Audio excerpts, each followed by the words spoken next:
Alright, hello. This video will show you how to pull data off of Netlogo to be able to process it in your lab reports. So you can see here I've done the peppered moth one. So the same thing works with any of the models. The procedure is exactly the same.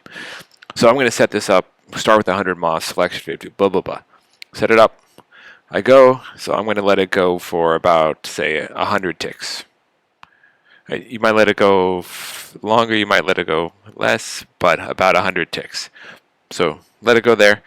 And now what I've done here is I've just done one trial or one level. So next time I might change the mutation up to 20, let it go. But I have to restart everything to start back at the beginning. So I don't want to do that yet. Right? First I want to pull this data for this particular trial. So what you do is you go to File and go to Export. And it might just be easier to export all plots. Okay, so it's got to say plots. And it pops up here.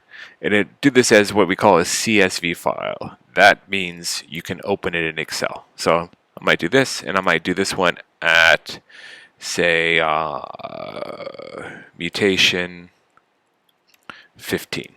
Okay, so that's what I'm going to change. So I hit save. It's going to save it wherever you put it. I'm going to save it on my desktop.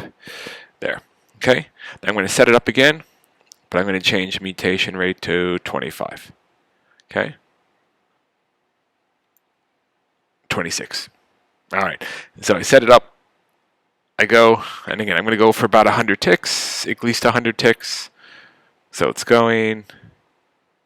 All right. So 106 ticks, fine, close enough. Now we'll go back to export, and then export all plots. And I would call this mutation 26. Done. All right. Save that. All right. And I do that for my 5 different independent trials. All right. So I'm going to highlight that that way.